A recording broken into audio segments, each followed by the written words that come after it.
Good morning, YouTubers. It is Tuesday morning, 7 a.m., and it's the day after a pretty significant storm we had here in northern Illinois.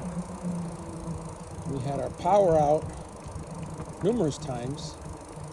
That was the first time I had seen that. We've had power outages here and there last 10, 15 minutes. This one lasted a few hours. It came back on, it went back off, and I was out getting my hair cut right when the storm hit, so I was kind of stuck in the hair cutting place for maybe an extra 20-25 minutes because the rain was going every direction and people running out to their cars, and they were just getting completely soaked. So I hung out there an extra 20 minutes, and then the storm let up enough for me to jump in my car and drive home. I was only about a mile away, so it wasn't a big deal.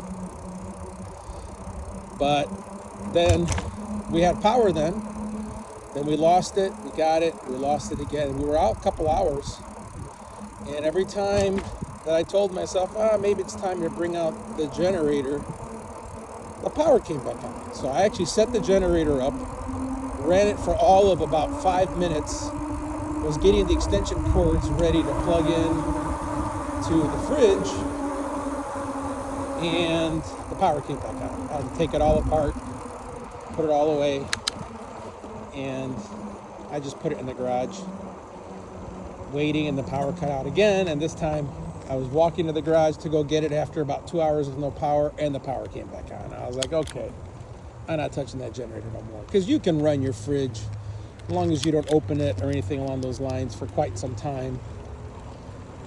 It'll keep your food cool.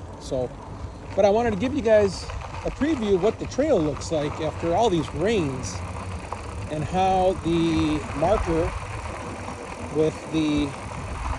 it's a fat tire bike, 26 by 4,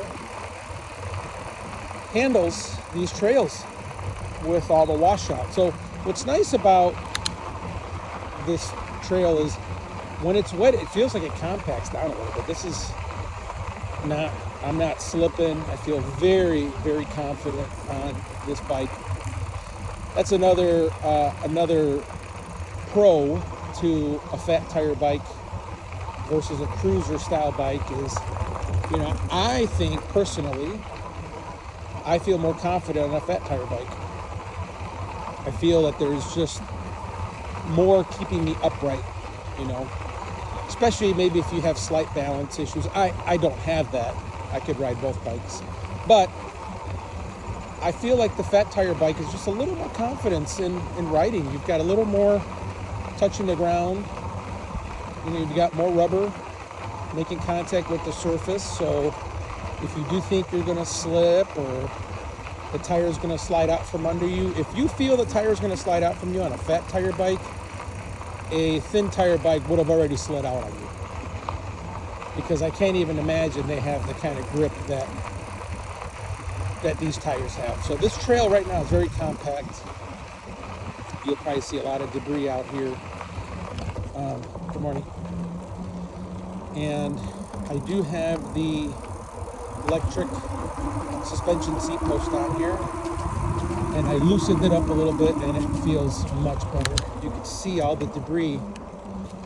I suspect we're probably going to see more, maybe some branches. I don't think, it's pretty early. I can't imagine that the Park District. Let me turn my lights on. I don't know if you can tell, it's so dark. I got my light going. I don't have it aimed exactly correct. It's a little low.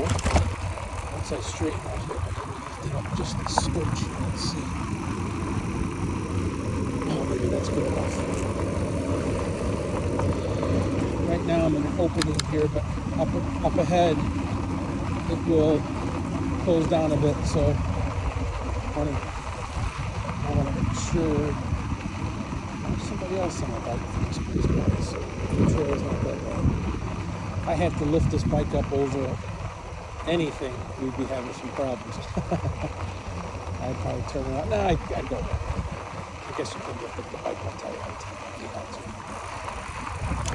So far, the washout doesn't look too bad. I know up much further up, which my video probably won't go that long. I may take a secondary video, but there are some creeks that run right up to the trail that I would suspect have overflown. So nice to see people walking out here right now. And we're about to get into a little bit. You'll start to see some overhang up here. So it'll get a little darker. Maybe you'll be able to see my light. The light on this bike is real tiny, real small, but works really well.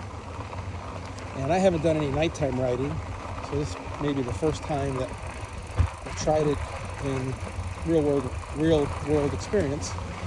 But let's just see if you can see my light up here. Maybe I aimed it too high now. Let's see.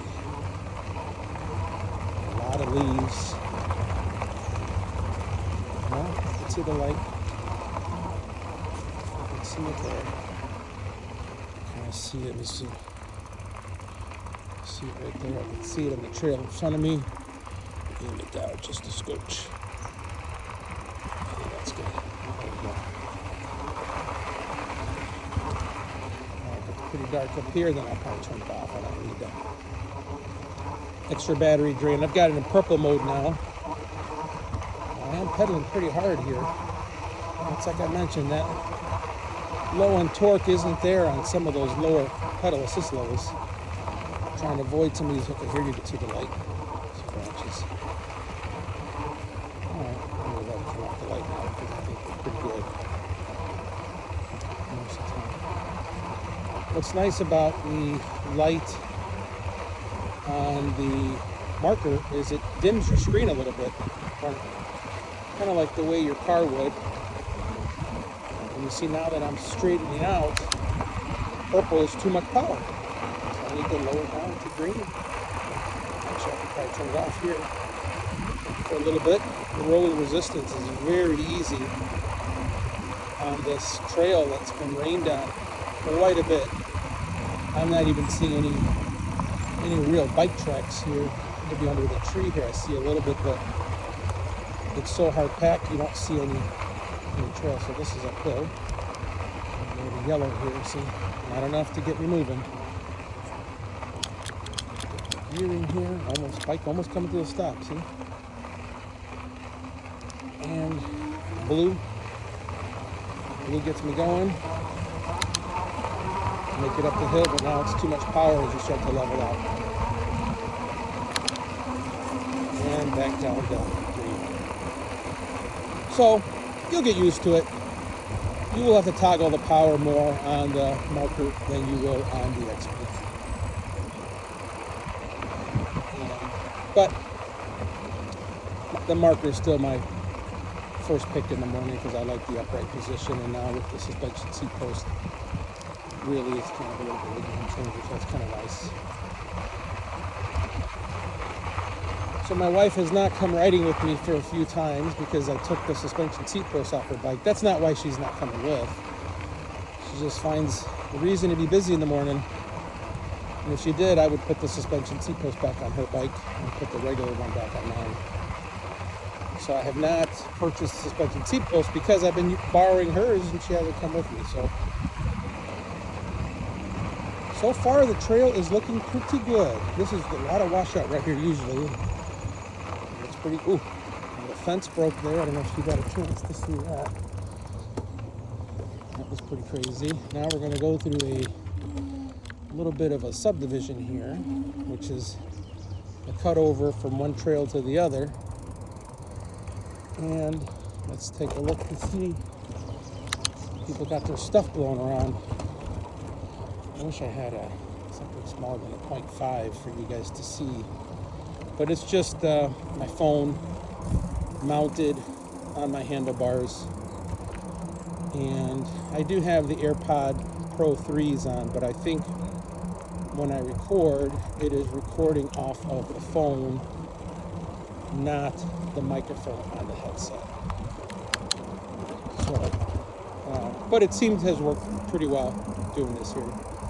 I'm usually listening to some sort of podcast, and then when I start recording, it puts my podcast on pause, and then it just starts to record. So far so good. I know they have a landscape company in here every day doing some sort of stuff. No way they would have been out here already. So I'm not seeing any crazy branches or even really that many leaves here. All right, it's clear here. Let's cross this road. Minor debris, but maybe they didn't get hit that bad here. We had it pretty bad. I mean, it was raining sideways, left, right, up, down, every direction. When that guy ran outside from Great Clips, I mean, he got soaked everywhere. Had he waited maybe 30 seconds more, he would have been able to get less soaked. When he ran out during the peak, it was pretty crazy. So here's some leaves and debris. Some of these trees are pretty big here, but they look pretty healthy. Like they can withstand a pretty decent storm. But I love the trees in this subdivision. They've really kept up. This looks like a willow tree. They've really kept it up really well. Everything is good here. We'll go through this some farm here. You can see a lot of washout here. I'm on the yellow pedal assist, which is what we call Breeze, pedal assist 2. And slight incline, just not enough. Purple, still not enough. Blue, good. Starts me moving. And now it's too much, so I gotta slow it down. It's a little bit more. These tires, man, they are amazing. They are amazing. And the upright riding style is great. You know, if I had to build my perfect bike, I would take the Renegade fork off of the X-Peak and put it on the Monarch. That fork is much nicer. Some power there to cross that street. I'd take the Renegade fork off the X-Peak. I would take the controller. Now, don't quote me. I don't even know if these things are even possible. But I'd take the controller off of the X-Peak and the torque sensor off the X-Peak. But I want the power off the Monarch. Just delivered with the X-Peak. I know I've beat that horse to death many times, so I'm not going to go into it. But if I had to build the perfect bike, I'd like the handlebars on here. I'd leave the control, the screen on here. The brakes I'd leave on the Monarch. It's much nicer. And I think everything else I would keep on the Monarch. I like the upright. I like the tires. I mentioned the Renegade fork would be a better fit for here. Not sure why they didn't do that. Not sure why they decided to build their own in-house reverse arch fork. And if you don't know what a reverse arch fork is, basically, if you have a suspension bike, you'll see the arch on the front. This one has the arch on the back. Let me show you guys here. Let's see. The arch is on the back. And I like the way the Monarch looks. The Monarch has a nice look to it when it's just standing there, you know, and you're maybe sitting at a bench and you look at the bike. It's got a cool look to it. Very unique, very different than most e-bikes that you've seen out there. I would probably, now we're still talking about my perfect bike. The hand grips on the Monarch are spectacular. And I really like these with the big paddles. Really huge. The Tracer has them, but they're not as big as this. Is probably 3 to 4 times the size. Really nice palm rest. I'd take the light on the Marker, no problem, because the X-Peak has a giant light, but that's just the physical housing. The light itself is not that big, but it gives it a unique look. I would upgrade the suspension seat post to one of the fancier ones like the Redshift or the Sun Tour. The Redshift looks really nice, but it's $250. And the Electric and Monarch bikes have like a 31.8 diameter seat post, and that's non-standard. It's not a standard size. Standard is like, the highest I've seen is 31.6. There's been a lot of people that says, oh, it's just, 200ths of a millimeter or whatever it is, from 0.6 to 0.8, and that they just clamp it down a little tighter, no problem. But other people say it loosens over time, and you can crack your frame or take a can of Pepsi or Coke and make your own shim. But the advice I would give you from the research I've done is get yourself the 27 point whatever and buy the shim from 27 to 31.8. The reason I tell you to get the smaller one instead of me telling you to get a lot of washout here, the 30.6, the 31.6 is because I don't think they make a shim that takes you from 31.6 to 31.8. It'd be razor thin. So getting the 27 point whatever it is and shimming it to 31.8 gives you a decent sized shim. And the internals of the seat posts are all the same. Don't think that the thicker seat post is going to give you a bigger spring. No, they're exactly the same. You just have a wider seat post. So there's more air inside of it, if you know what I mean. Not a bigger spring, not built any stronger. It's the exact same thing. So get yourself the 27 diameter seat post and shim it up to the appropriate width of your electric, which is 31.8. And to double check, you can pull out your seat post and it should have it marked at the bottom. You got to pull it way out, and then you'll be able to see that it's 31.8. It's listed pretty clearly on there. And then they'll have a length. These are pretty long, so this may be 450 millimeters, or I think that's how it's measured. So you can get, a lot of them are standard 300 or 400, I guess depending on your height, see what you need to get. But get a 27 with the correct shim for 31. So slow down, so I'm not passing people up too quickly. And trail is looking pretty good. I could see that now I'm starting to see a little bit more bike tires here. Maybe even a car tire, but it's in the middle. So they must have been really off to the side. Oh yeah, I can see the other car tire. So there may have been a car that already came down here this morning looking for any kind of maybe trees or any kind of damage.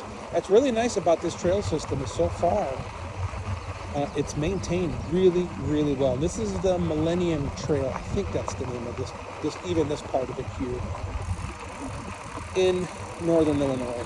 I may be going through Lindenhurst or Lake Villa right now, and Gurney, one of those. But I do know that where I turn around is Grays Lake. So yeah, this trail really nice. I wonder if they come through with like leaf blowers on the side of their trucks, just blow all the debris out, because man, I'm not even seeing debris. So it's looking really, really good. Up ahead here, I think once I get through some of these underpasses, I think it's a little more remote, a little more wooded, and I am on yellow mode right now, breeze, and it does okay when it's concrete like this. It does okay. But when there's a little bit more of an incline and you're on gravel, it does struggle a little bit. So you have to crank up the power. And like I said, there's probably a setting. On cadence, you don't have these problems, but then it's too much power at some of the higher speeds, too much. Let me rephrase that. It's never too much. I'll take all the power I can get. It's not a comfortable experience because now you're really jerking around when the bike is really jerking back and forward when you're just barely moving the pedals, because it's just looking to see that someone's pedaling. So here I'm going to crank it up full speed to go up this hill. 3, 2, 1. You'll hear the clicking of my gears as I'm changing the gears to match.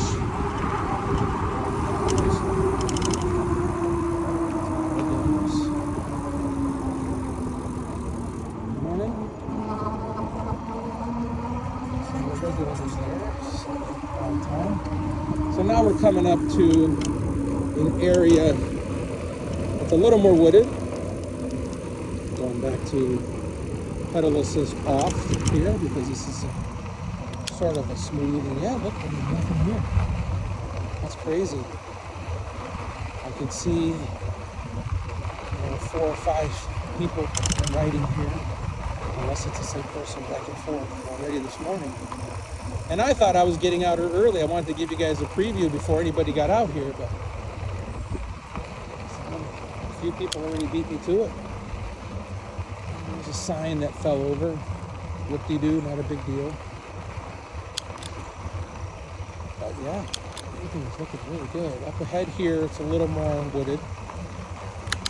This hard pack, I think you could do any kind of tire on this hard pack, to be honest.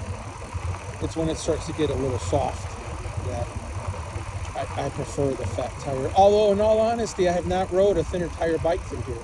I just know when this tire starts to slip, my mind immediately thinks if it was a thinner tire, I'd really be slipping, because there's a lot less touching the road. But I may be wrong. Maybe that thinner tire grips a little more, you know. If you look at the snow tires, here it's a little more wooded.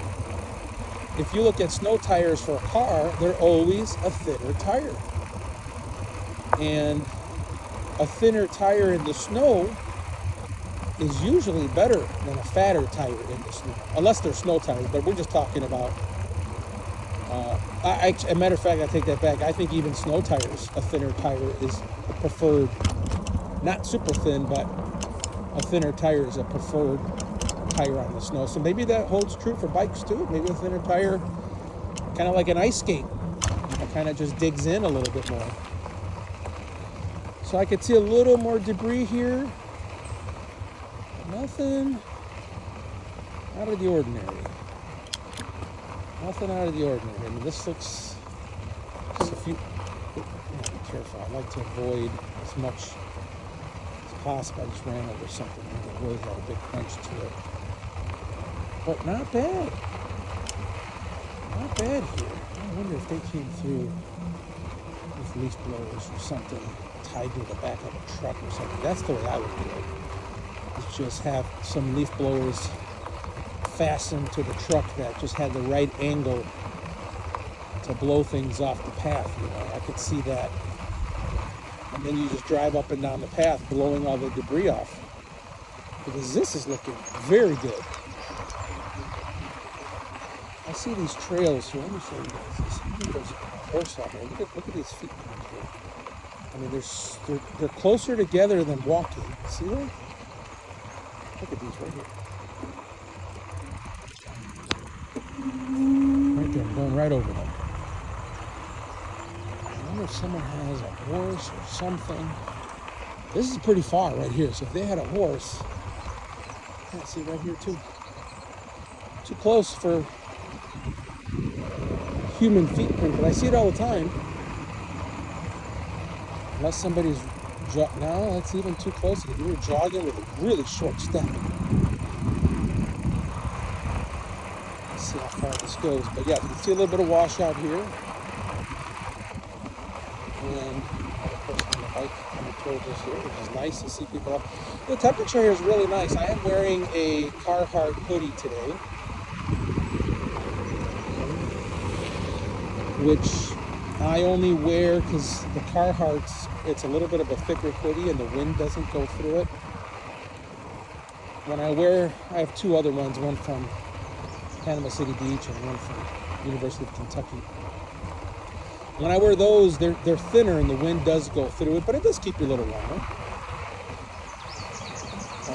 But the wind going through it gives you a little chill sometimes. So now I'm wearing the Carhartt, which, you know, is doing good. I'm not overly sweating yet.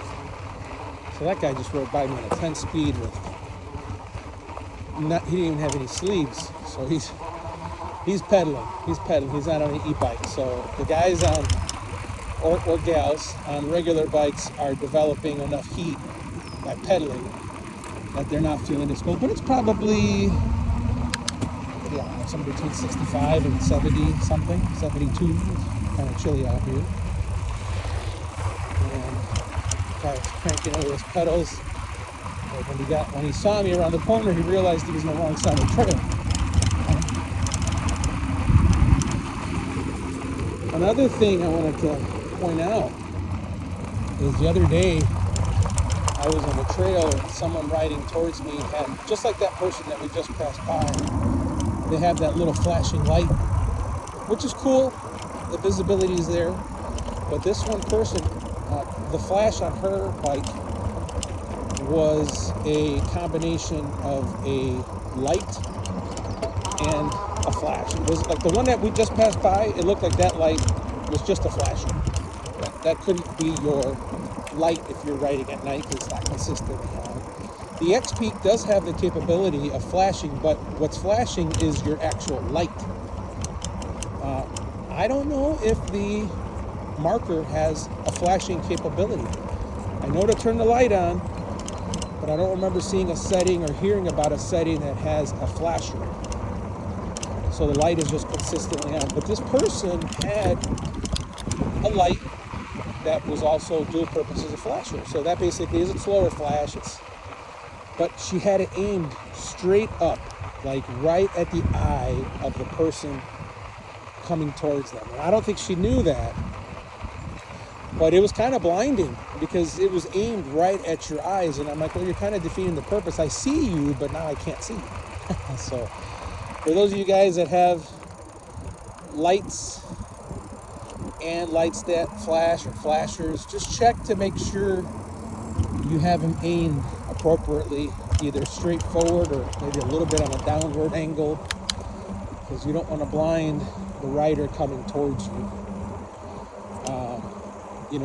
Or a driver for that reason. They can see you, but like I said, some of these flashers are pretty bright. And when you're flashing something in someone's eyes, they'll see you, but they may not see you, if you know what I mean. So, let me turn on the light here on the Marker, you guys can see it here. You can see, nice, right there. I have it aimed kind of downward. Very good coverage on that light. I'll turn it off, don't need it, kind of right out here. Very nice coverage. Maybe one of these days, you can't really ride here on this trail. It's open from dawn till dusk. So, I'm really not supposed to be on here. But maybe I'll do like a nighttime around the subdivision ride for you guys to see. But a lot of street lights too, so it would be hard to see the light on the Mark. But the light's very nice. I like the look of it. It's very little. A little bit more of a standard. Kind of like what you'd wear if you had a headlamp on. It's very small. The X-Peak, that's a giant light. It would be maybe something that you would be like, splunking or whatever they call cave diving or cave, whatever, if you're in caves. You've seen those giant lights. The X-Peak may even be bigger than those, to be honest. And it's not brighter. So that's unfortunate that the light's that big, but it's not brighter. It's another regular slide.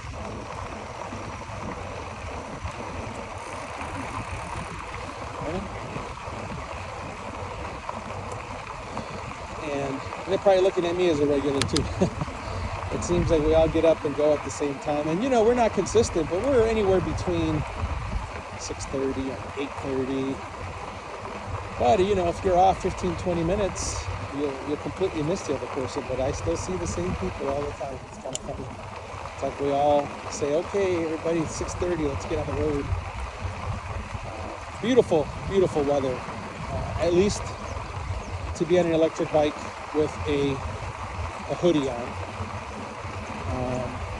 The helmet keeps you warm. I know it's got all these vents on it. I have a little bit of a nicer helmet. I had bought the cheap Amazon knockoff.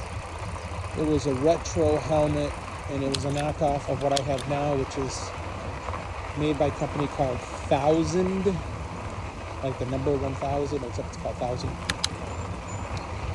The helmet's like $100, but I bought it during Prime days for $69 or $79, so about $30 off. It was pretty good, 30%. I thought that was a great 20 or 30% of a discount. But prior to that, I had bought the knockoff retro something, which was a $30 helmet. I didn't like it. I didn't like the straps.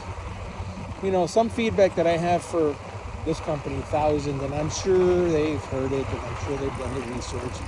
I have not, but you know, when you're going a little bit faster on these bikes, you know, these helmets have they're flat straps. They're maybe about ½ inch wide or smaller, but they're flat, completely flat.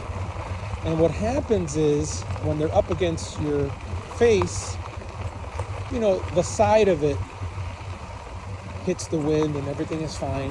Everything's hunky-dory. But sometimes the strap will, based on how you have it adjusted or how much wind you've got, the straps generate a lot of noise, a lot of wind noise, because they're not always completely flat up against your face. They have the long side facing the wind. So if you're listening to something on your headphones and you have them on transparency mode, it generates enough noise that you can't hear anything, even when you don't have headphones on. The flat strap, I've always wondered why they don't go with a rounded strap like a paracord. You know, I mean, paracord is just as strong. I know it's not a strength issue, and maybe it's just that then the paracord is thicker than these, and maybe they don't have the buckles or the straps to do it. That could be it. But to me, a rounded cord seems to make more sense. And maybe a thinner paracord. I mean, some of the paracord is over the top strong. I don't know if you need a strap of that kind of power on a helmet. I don't know. I don't really kind of. Okay, so up here I want to show you this. This is where the water runs over. So let's take a look and see what's going on here. See how high this water is. Looks kind of high, but right around the corner here we'll be able to see, because that's where it usually overflows up ahead here and to the left. I didn't think I was going to make it, but I guess the video went longer than usual. And I don't know why they don't use a paracord type strap, maybe a thinner paracord strong enough. I think that would be a little more aerodynamic. Just saw a runner come from the side that I would normally go. So my assumption is the trail is fine. Maybe get that much rain. It's usually right here. It's a little bit of water, but not much. All right, everyone. If you have any questions again regarding the Marker X-Peak, suspension, seat post, light, anything, feel free to ask. I think I've looked at just about every feature on here. And like, comment, subscribe, and we'll talk to you guys later. Over and out.